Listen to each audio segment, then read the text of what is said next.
Bismillahirrahmanirrahim. Assalamualaikum warahmatullahi wabarakatuh.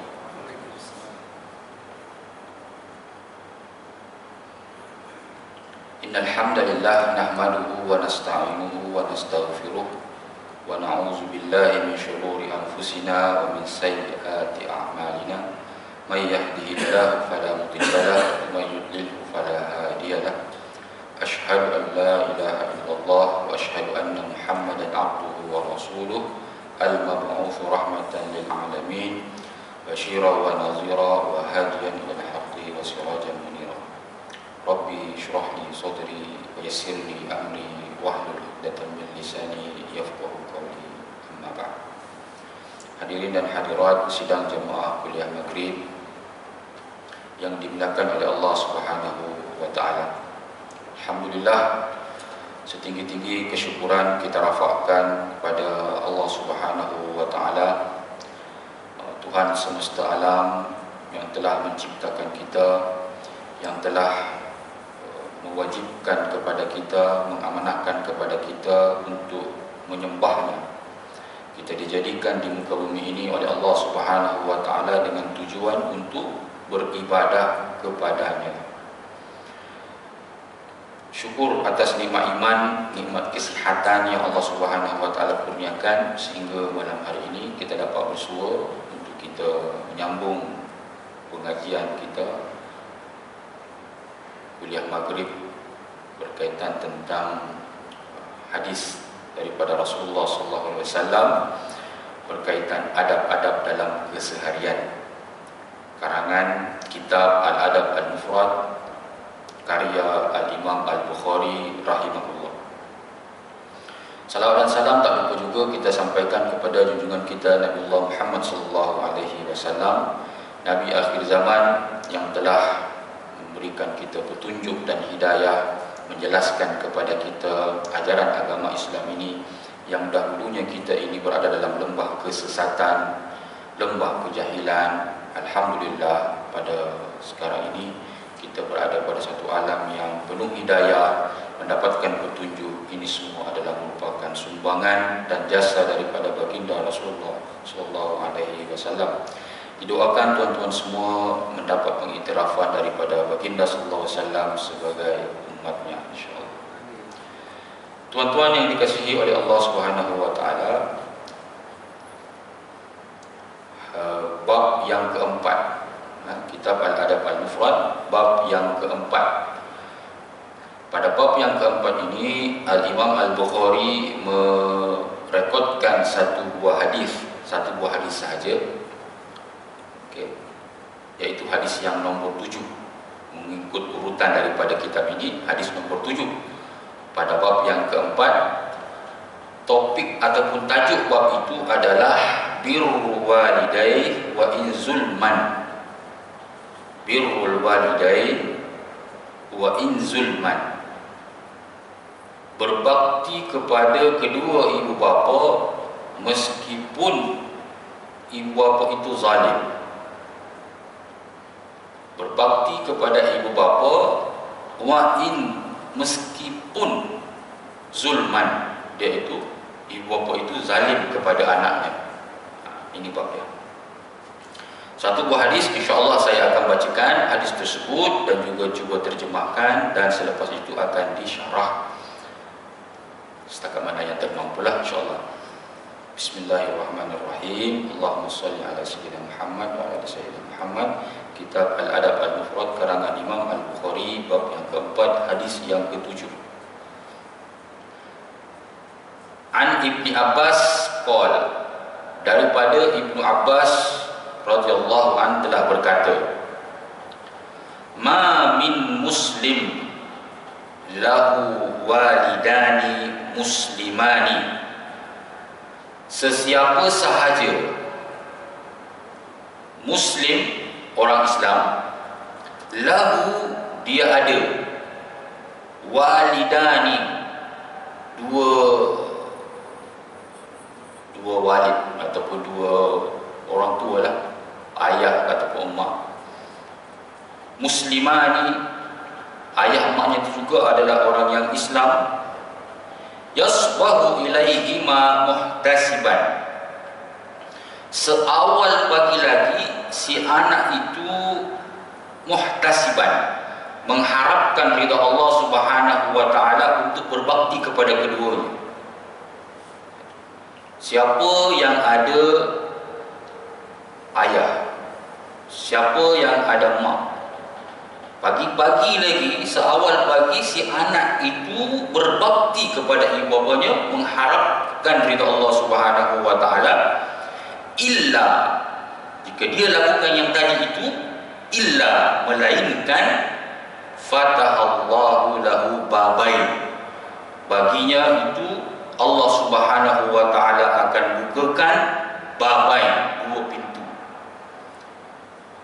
yakni minal jannah, yaitu pintu daripada syurga Allah Subhanahu wa taala. Jadi di syurga nanti si anak ini akan dibukakan padanya dua pintu. Wa in kana wahidan fawahid, sekiranya satu, sekiranya anak ibu bapanya itu salah seorang sahaja semasa dia hidup, maka yang akan dibuka satu. Selagi masa dia hidup tu dia jumpai ada ayah sahaja atau ibunya sahaja, maka salah satulah, maknanya satu sahaja pintu yang dibuka. Tapi kalau dia lahir ada dua ayah dan mak dan dia berbakti kepada keduanya, maka dibukakan dua pintu. Wa in aghdaba ahadahuma lam yardallahu anhu hatta yarda anhu. Sekiranya salah seorang daripada ibu bapanya itu aghdab, marah, murka, tidak suka, lam yardallahu anhu, maka Allah Subhanahu wa taala pun tidak akan redha kepada si anak. Sekiranya salah seorang ataupun kedua-duanya murka, marah kepada si anak, maka Allah Subhanahu wa taala pun tidak akan redha hatta yarda anhu, sehinggalah ibu bapa salah seorang daripadanya ataupun kedua-duanya itu memaafkan ataupun meridai si anak, barulah Allah Subhanahu wa taala pun turut meridai si anak itulah. Kila, kemudian dikatakan ataupun ditanyakan kepada baginda Rasulullah SAW, wa in zalamahu, meskipun kedua-duanya itu telah menzalimi si anak, jadi adakah patut si anak ini berbakti taat lagi kepada ibu bapa? Wa in zalamahu, walhal, padahal ibu bapanya itu telah menzaliminya, telah menyiksanya, telah memukulnya, telah menderanya, telah sebutlah apa-apa sahaja perbuatan yang buruk kepada si anak. Wa in zalamahu, sahabat tanya kepada Nabi SAW. Qal wa in zalamahu, bukan daripada Rasulullah SAW, tapi daripada Ibnu Abbas tadi, daripada Ibnu Abbas. Jadi maknanya ini adalah asar ataupun kata-kata daripada sahabat. Wa in zalamahu, meskipun dia menzaliminya, qal wa in zalamahu, jawaban daripada Ibnu Abbas radhiyallahu anhu, wa in zalamahu, meskipun dia ataupun kedua-duanya itu telah menzalimi si anak. Itulah tuan-tuan hadis ataupun asar yang dimasukkan oleh Imam Al-Bukhari yang membincangkan berkaitan topik mentaati ibu bapa meskipun mereka menzalimi anak. Walau bagaimanapun hadis ini adalah hadis yang dhaif. Hadis yang dhaif.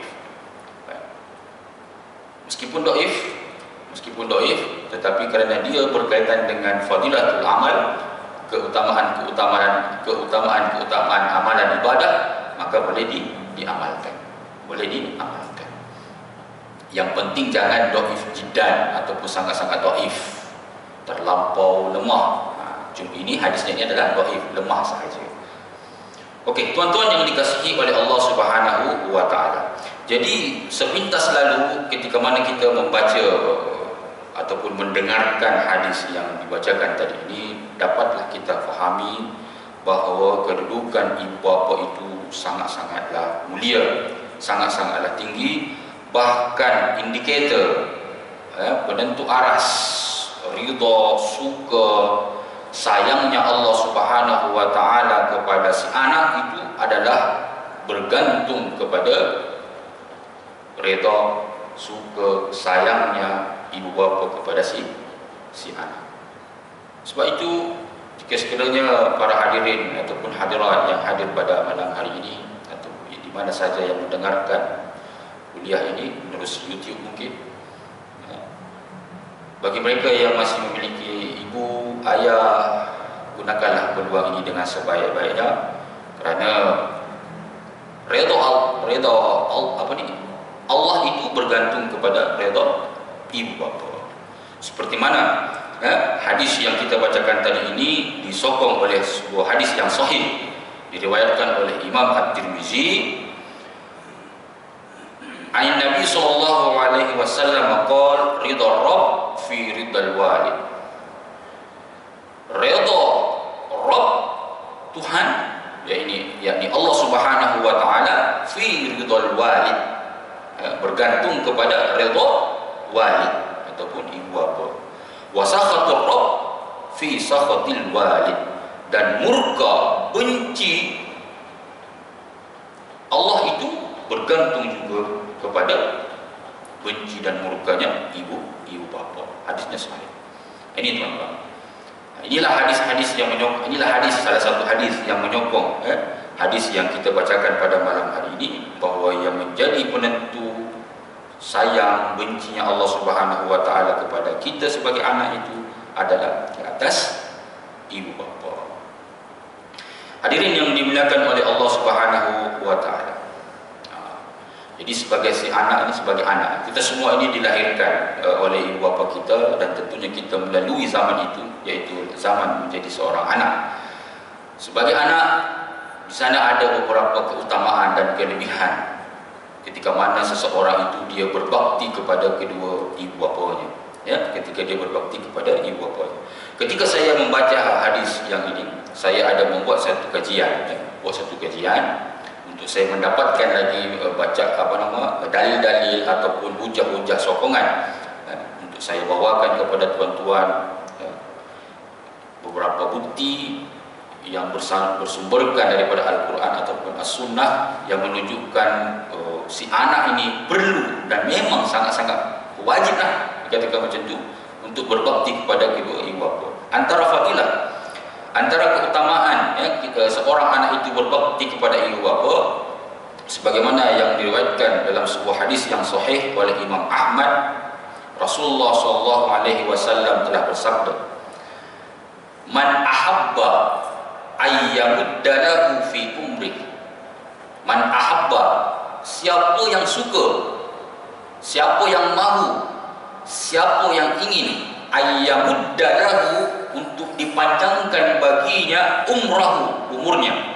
Siapa yang nak panjang umur, dilanjutkan usianya di atas muka bumi ini, wa ayyuzada lahu fi rizqih, dan juga ditambahkan, dibanyakkan, dimurahkan rezekinya, falyabarra walidayh, maka hendaklah dia berbakti kepada ibu bapanya, wal yasil rahimah, dan juga sambunglah tali silaturahim. Dua syarat itu. Siapa yang nak panjang umur, nak murah rezeki, ada dua dalam hadis ini. Hendaklah dia ayyabirra, ataupun dia mesti berbakti patuh kepada ibu bapanya, dan yang kedua ayyasil rahimah, hendaklah dia menghubungkan tali silaturahim.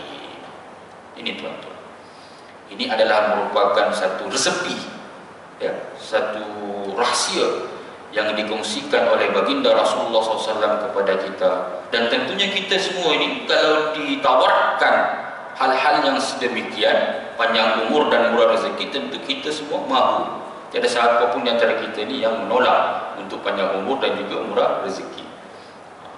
Jadi itu, kita kena berbakti kepada ibu bapa dan juga menyambung tali silaturahim.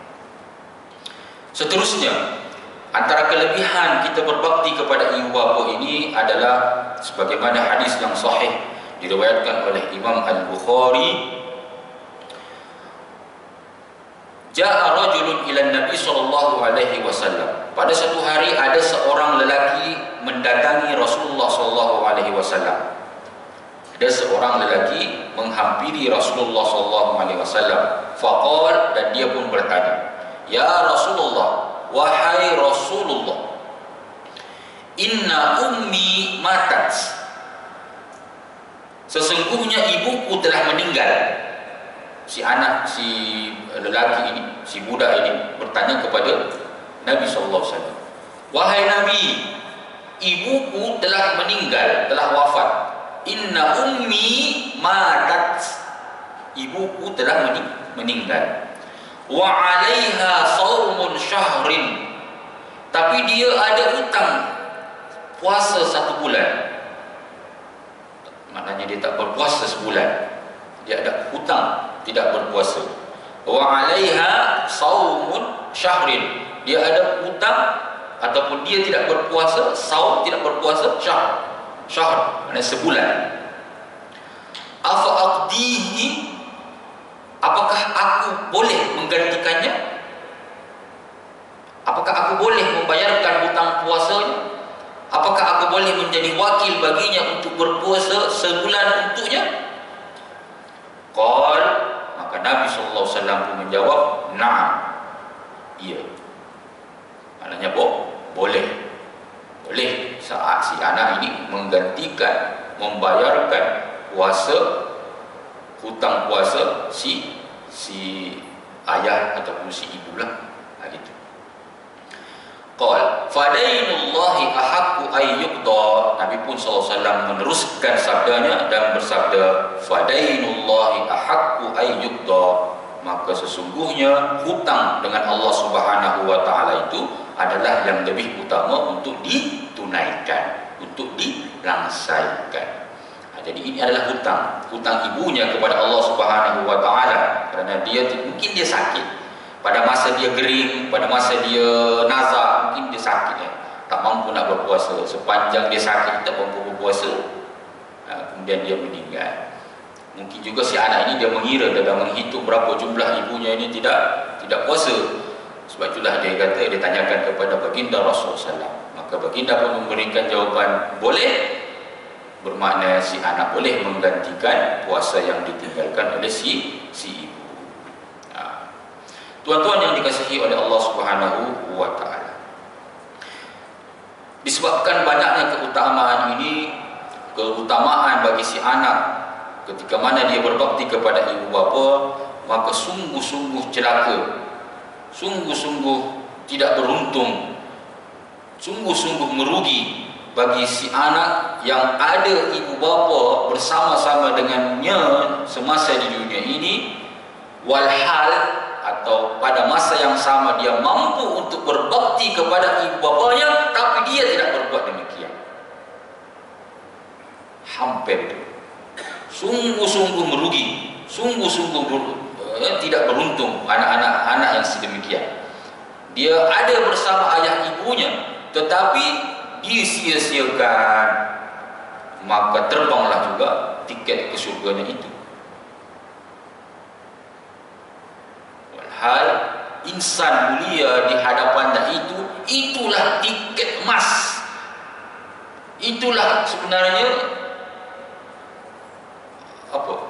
jaminan untuk dia ini dimudahkan langkahnya menuju ke surga Allah Subhanahu wa taala. Tapi kerana dia menyia-nyiakan kewujudan ayah ibunya, walhal dia mampu untuk melakukannya, maka sungguhlah dia ini celaka.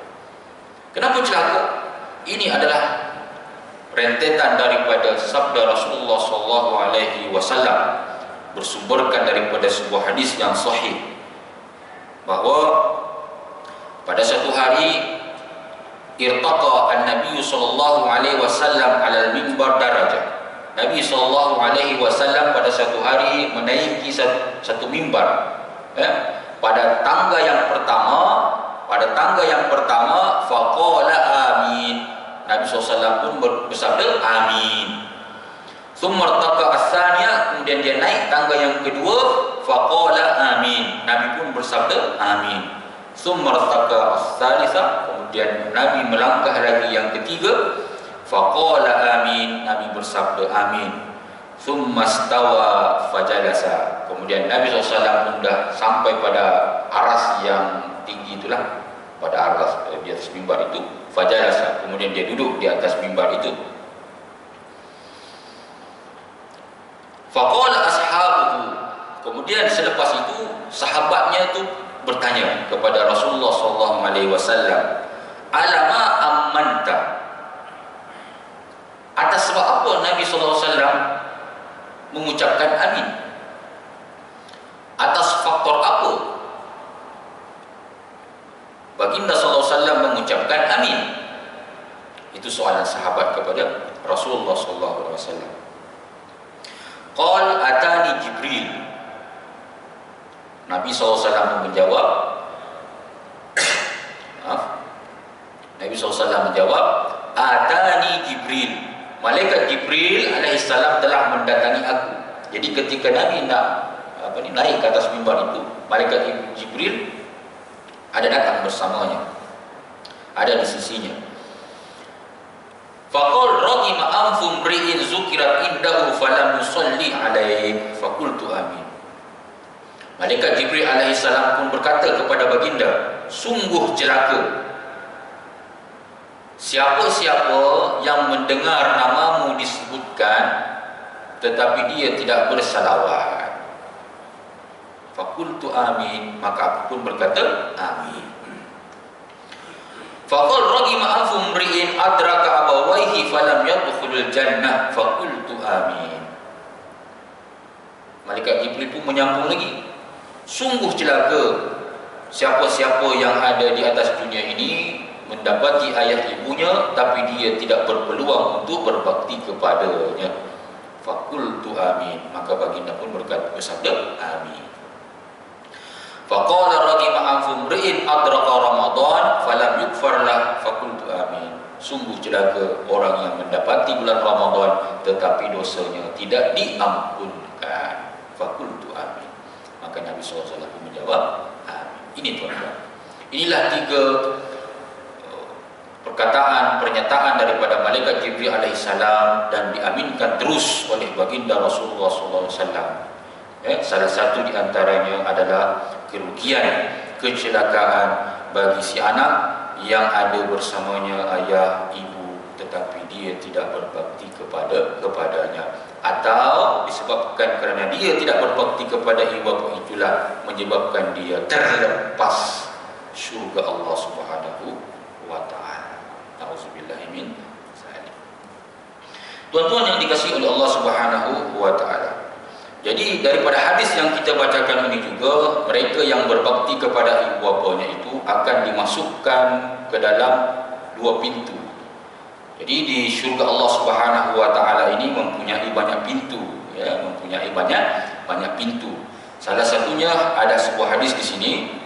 Saya merujuk sebuah hadis yang diriwayatkan oleh Imam Al-Bukhari. Maknanya hadisnya sahih. Ada 4 pintu di dalam syurga Allah Subhanahu wa taala. Man anfaqa zawjaini min syai'in min al-asya' fi sabilillah du'iya min abwab yakni al-jannah. Sesiapa yang menginfakkan harta, siapa yang menginfakkan harta, 2 harta di jalan Allah Subhanahu wa taala, maka dia itu akan dipanggil menerusi pintu-pintu syurga Allah Subhanahu wa taala di syurga. Ya Abdullah, hadza khair. Wahai Abdullah, hadza khair. Ini sangat-sangat molek, ini sangat-sangat bagus, ini sangat-sangat baik, ini sangat-sangat khair. Kalau seseorang itu dipanggil oleh pintu syurga. Kadang ni kalau kita pergi pada satu tempat yang kita tidak ketahui, kadang kita ni ragu-ragu juga. Kita tak nampak mana jalan, usahakan pintu jalan, kadang kita tersilap jalan. Macam mana agaknya kalau kita pergi sampai di satu tempat yang asing, kemudian pintu destinasi yang kita ingin tuju itu justru melambai kepada kita dan memanggil kita, meminta kita untuk masuk kepadanya. Tentu itu adalah satu keuntungan, satu keutamaan, kelebihan. Jadi hadza khair, ini sangat-sangat bagus kerana pintu surga itu memanggil Anda.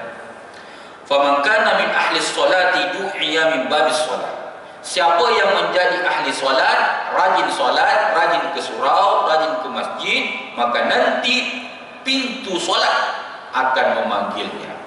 Jadi satu pintu dipanggil sebagai babus solat, pintu solat. Wa man kana min ahli jihad du'iya min babil jihad. Siapa yang berperang ataupun berjihad di jalan Allah Subhanahu wa taala, maka dia nanti akan dipanggil menerusi pintu jihad. Wa man kana min ahli sadaqah du'iya min babis sadaqah. Siapa yang ahli sedekah, suka menderma, suka berzakat, suka berinfak, maka dia akan dipanggil oleh pintu sedekah. Wa man kana min ahli siyam du'iya min babis siyam wa babar rayyan. Yang berpuasa akan dipanggil oleh pintu ar-rayyan. Inilah bukti bahawa di syurga Allah Subhanahu wa taala yang sangat-sangat luasnya itu, dan kita tidak mampu mengira betapa luasnya syurga Allah Subhanahu wa taala itu, dan kita juga tidak mampu mengira betapa lazatnya, nikmatnya syurga Allah Subhanahu wa taala itu.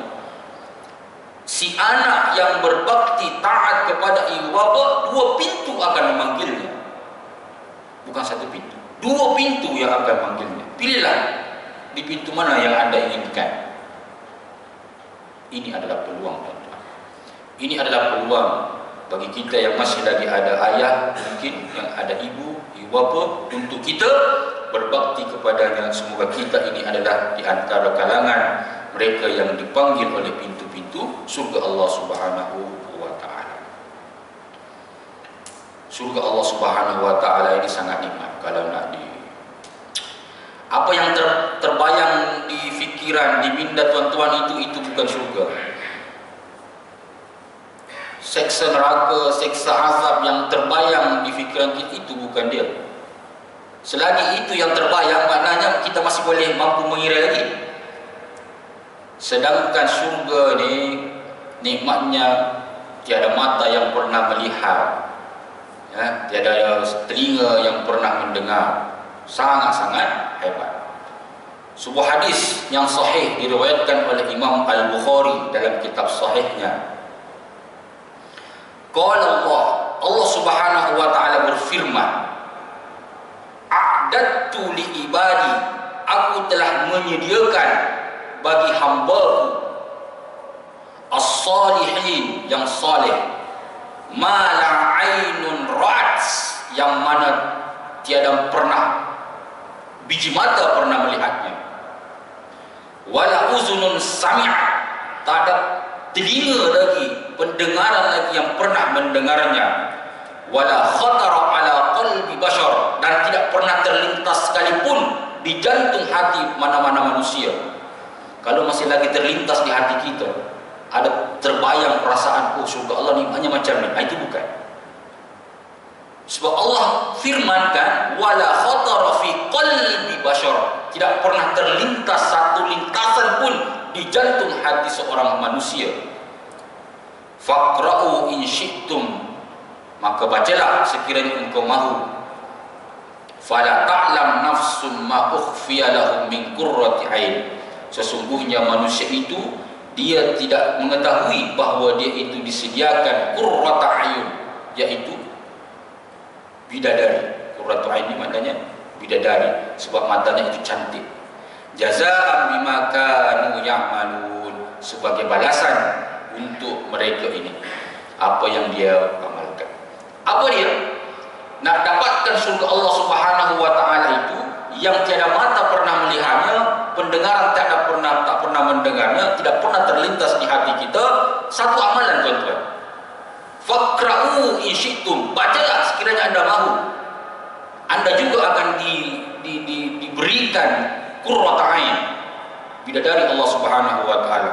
Surah As-Sajdah ayat 17. Baca surah As-Sajdah ayat ke-17. Hadis yang sahih diriwayatkan oleh Imam Al-Bukhari. Ini tuan.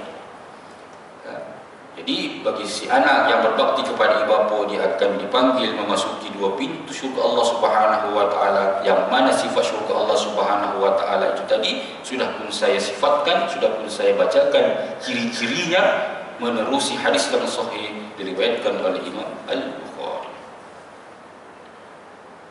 Tapi macam mana kalau ibunya, ayahnya itu zalim kepada anak? Tapi dia zalim, Ustaz, pada saya. Apa yang saya buat tak pernah betul. Semua salah di mata dia. Saya ini dianggapnya seumpama anak tiri lah. Mungkin lebih teruk lagi kot daripada anak tiri. Mungkin sudah tidak dipandang lagi sebagai anak. Apa dosa saya pun tak tahu. Kenapa saya dilayan sebegini? Adakah masih lagi saya boleh untuk meneruskan bakti saya? Saya perlu mentaatinya. Jawapannya ya. Habis itu Ustaz, dia zalim. Zalimnya itu adalah urusannya dengan Allah Subhanahu wa taala. Sungguh besar dosa orang yang berbuat zalim. Sungguh besar dosa orang yang berbuat zalim. Ingat tuan-tuan. Meskipun kita ini mempunyai satu keunggulan sebagai ayah, mungkin tuan sebagai ayah, kakak di belakang itu sebagai ibu. Walaupun kakak, ayah, abang semua ini mempunyai keunggulan sebagai ibu bapa, tapi tidaklah semena-menanya, taklah sesuka-suka hatinya kita ini biadab zalim kepada anak. Tak. Kita perlu ingat bahawa Allah Subhanahu wa taala sangat benci kepada orang yang berbuat zalim. Sangat benci. Dalam surah Al-Kahfi ayat yang ke-29, Allah Subhanahu wa taala berfirman, wa qulil haqqu mir rabbikum, dan katakanlah kebenaran itu daripada Tuhanmu. Faman syaa'a falyu'min, faman syaa'a falyakfur. Siapa yang nak beriman, beriman. Siapa yang nak kufur, kufurlah. Inna a'tadna lil-zalimina nara. Sesungguhnya kami, kata Allah Subhanahu wa taala, telah menyediakan lil-zalimina, bagi orang-orang yang zalim, naran, neraka. Ahata bihim suradiquha, yang diliputi sekelilingnya itu oleh pancaran ataupun simbahan api neraka. Wa iyastaghithu yughasu bima'in kalmuhli yashfil wujuh. Sekiranya dia dahaga, dia haus, dia akan diminumkan dengan air yang menyebabkan daging mukanya itu hancur dulu, melepuh. Bi'sa syarabu wa sa'at murtafaqa. Seburuk-buruk minuman, wa sa'at murtafaqa, dan seburuk-buruk kediaman, pengakhiran, tempat tinggal. Ini balasan bagi orang yang zalim. Walaupun tuan-tuan sebagai ayah, kakak sebagai ibu mempunyai kuasa besar, indikatornya Allah redha kerana anda redha, tapi tidak boleh sukanya kita berbuat zalim kepada anak. Sebab inilah balasan bagi orang yang berbuat zalim. Kita tak boleh berbuat zalim kerana anak ini jugalah yang akan nanti menjadi menjadi pendoa-pendoa kita apabila kita sudah tiada di muka bumi ini. Kalau kita dah tak ada, siapa lagi yang nak mengirimkan Al-Fatihah untuk kita? Siapa lagi yang nak bersedekah, mengirimkan balasannya itu, ganjarannya itu untuk kita kalau ke anak? Dah kat dunia ini kita dah maki hamu dia, apa kat dia, mungkin dia boleh timbul dendam. Setengah orang macam tu lah, dia boleh dendam. Bahkan dia sukalah kalau ayah maknya meninggal, dia boleh apa? Itu pun kita kena tengok juga aspek itu. Kat dunia ni dah lah kita ni tak pandai baca Quran, tak rajin surau, tak rajin solat. Kita balik berjumpa Allah Subhanahu wa taala dengan tiada bekal amalan yang soleh. Jadi siapa lagi yang kita nak harap ni? Anak. Kita masih lagi ada anak. Bersyukur kita kerana kita dikurniakan anak oleh Allah Subhanahu wa taala. Ada ramai orang yang mahukan anak zuriat tapi tak dapat. Kita yang sudah ada ini manfaatkan itu. Kerana mereka inilah nanti yang akan mendoakan kita selepas kita tiada di dunia ini. Turfa' limayyit ba'da mautihi darajatuh, akan ditunjukkan bagi orang yang meninggal kedudukannya nanti di hari akhirat. Akan diangkat. Ada satu mayat ataupun jenazah atau apa ya, mayit. Turfa' limayyit, mana mayat itu diangkat kedudukannya pada satu hari nanti. Fayaqul ay rabb, si mayat tadi itu yang dah meninggal itu ditanya kepada Tuhan, kepada Allah, kenapa saya dimuliakan, kenapa derajatku diangkat, kenapa engkau mengangkat derajatku? Itu soalan si mayat tadi itu. Ayyu syai'in hadhi, apa benda ni? Saya di dunia dahulu saya yang paling suka menerajang anak saya lah yang paling zalim sekali, tapi kenapa kau angkat kedudukan aku? Fayuqal, maka dikatakan kepadanya, waladuka istaghfaralak, anakmu telah memohonkan ampun untukmu. Hadis sahih riwayat Imam Al-Bukhari dalam kitab Sahih. Hadis sahih. Pada hari nanti, hari kiamat nanti, si mayit itu diangkat kedudukannya oleh Allah Subhanahu wa taala. Dia pun keliru. Pada masa itu, kenapa saya berada di kedudukan yang mulia, sedangkan di dunia saya ini termasuk hamba Allah yang pendosa? Jawab Allah Subhanahu wa taala, waladuka istaghfaralak, anakmu, keturunanmu, zuriatmu telah memohonkan ampun untukmu. Itu tu. Bersyukur kita ada anak, ada zuriatnya. Jadi kita jaga dia, bela dia dengan sebaik-baiknya, karena dialah juga menjadi aset. Ini ayat yang sebenarnya saya nak tunggu tu, aset. Aset yang paling bernilai selepas ketiadaan kita. Kalau kita dah dikubur, apa lagi yang kita dah harap ni selain pada amal ibadah kita? Mana ada? Dia yang akan bacakan Yasin, bacakan Fatihah untuk kita, bersedekah untuk kita, mungkin menghajikan juga kita, boleh jadi, mengumrahkan kita, boleh jadi. Tuan-tuan yang dikasihi oleh Allah Subhanahu wa taala, dah masuk waktu kan? Belum lagi. Sungguh rugi, sekali lagi nak ditekankan di sini bahawa sungguh rugi bagi orang-orang yang zalim.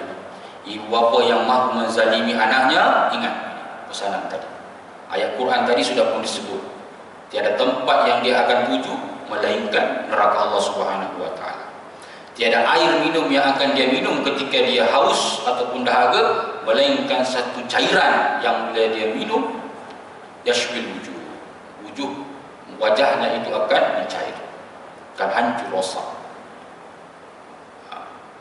Orang yang zalim ini juga pada hari akhirat nanti, dia akan membayar ganti rugi daripada kezalimannya itu kepada orang lain menerusi amalan ibadah yang dia miliki. Itu pun kalau ada.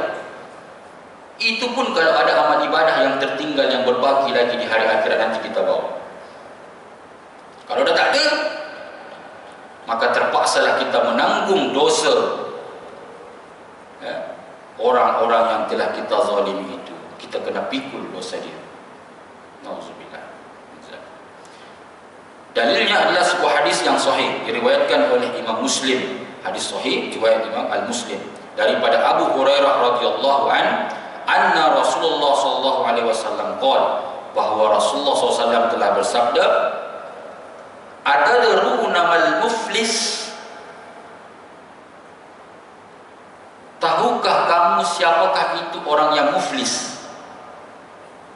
Kalau kita tanya sahabat kita, kawan-kawan kita, orang sebelah kita, siapa muflis?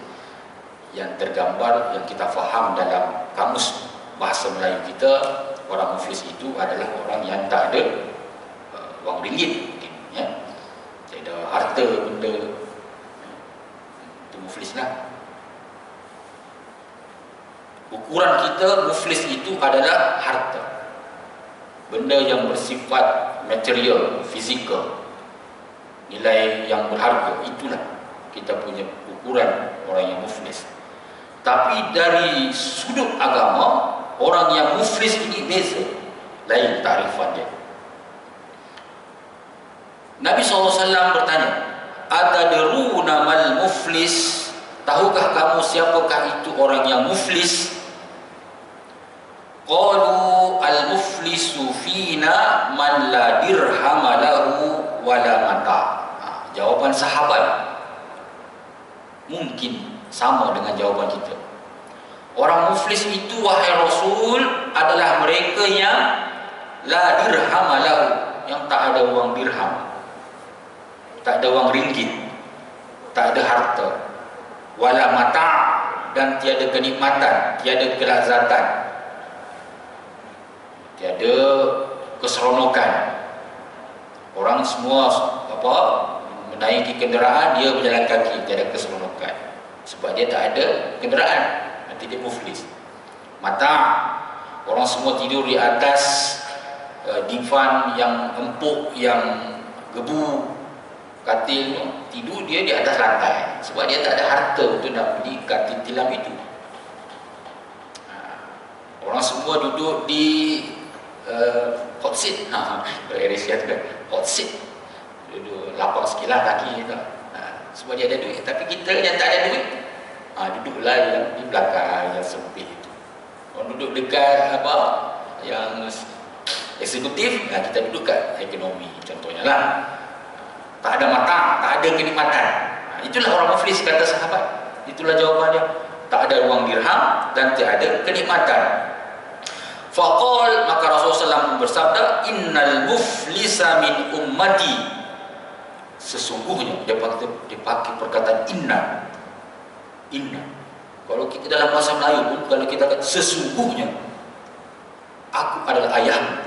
Perkataan sesungguhnya itu penekan, memberi penekanan bahawa akulah sebenar-benar anak ayahmu. Betul? Sesungguhnya. Jadi Nabi pun menggunakan perkataan itu, lafaz itu, inna. Sesungguhnya, innal muflisa min ummati, sesungguhnya orang muflis daripada kalangan umatku, ya'ti yaumal qiyamah, yaitu individu yang dia hadir, dia datang pada hari kiamat nanti. Dia membawa amalan ibadah, bisolatin, dia membawa amalan solat, siam, zakat. Dia bawa amalan ibadah dia itu semasa di dunia. Dia datang di hari akhirat membawa amalan ibadah, amalan puasa, amalan zakat, dan amalan-amalan ibadah yang lainnya. Tetapi pada masa yang sama, wayati qad syatama hadha,